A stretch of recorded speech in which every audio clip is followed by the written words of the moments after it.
Here we go. The fives, Harold Ford Jr., the poor liberal.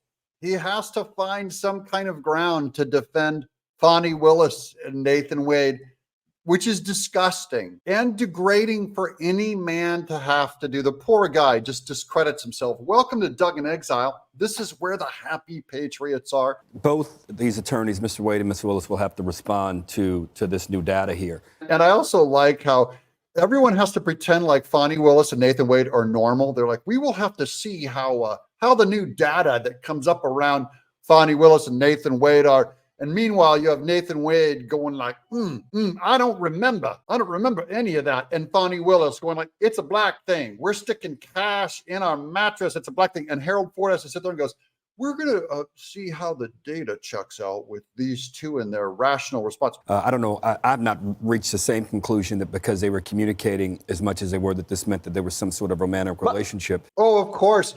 Because they were communicating, it wasn't some kind of a romantic relationship, Your Honor. Meanwhile, Fani Willis and Nathan Wade are like, we're going to the Caribbean on a cruise. We're going to wine country. And then Harold Ford has to sit there and act like it's some kind of normal judicial procedure. I see nothing immediately unprofessional in this testimony and this witness and the way they conduct themselves. Even though you look at Fani Willis on the stand and she talks like, I'm on trial. I'm not on trial, no matter what y'all think. Y'all are on trial. But if the data shows it and they misled the court, I don't disagree with it all. This court will have an enormous set of pressures on him to render a judgment. So now the pressure is put on Judge McAfee, according to Harold Ford. Even though we common sense can see what happened between Nathan Wade and Fani Willis, we know that they're liars. We know that they misuse funds that are supposed to help Georgians in Fulton County. They misuse it for their own empire of extramarital affairs and these lavish vacations that they spend on each other. These people went to Aruba. They go around the world. And we'll have to take that into consideration as he renders a judgment. I would imagine the judge is not going to be swayed by how he has to function in Fulton County over the next several months or years, if indeed this turns out to be true.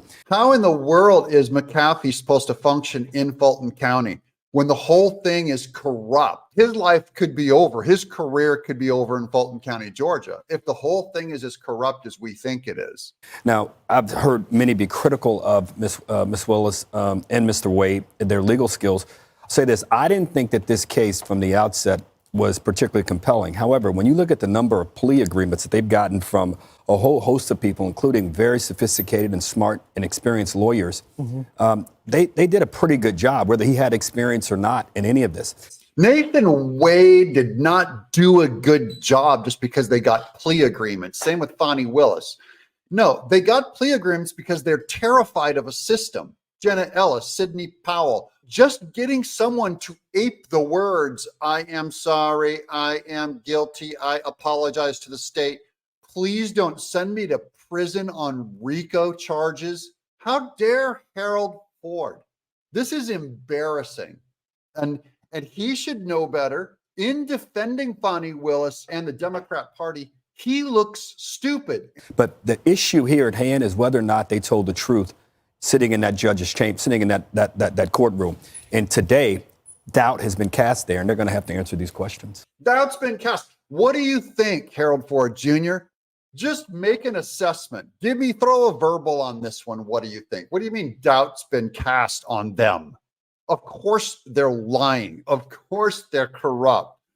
Why is Harold Ford Jr. always the last to know? And then it's over. They didn't just falsely testify. They really falsely testified. Someone tell Harold Ford Jr., because he still doesn't understand that they were false. He's like, casts doubt. Casts doubt.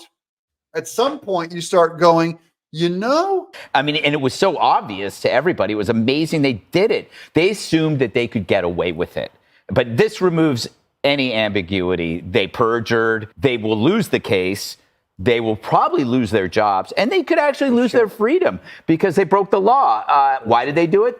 They assumed they had a free pass. Just destroyed Harold Ford Jr. Thank you, Greg Gutfeld. Thank you to the 5. I hope you guys will subscribe and not just watch. It really helps this channel grow. I need you guys to help me get over that 400,000 sub marker. I'm Doug in Exile.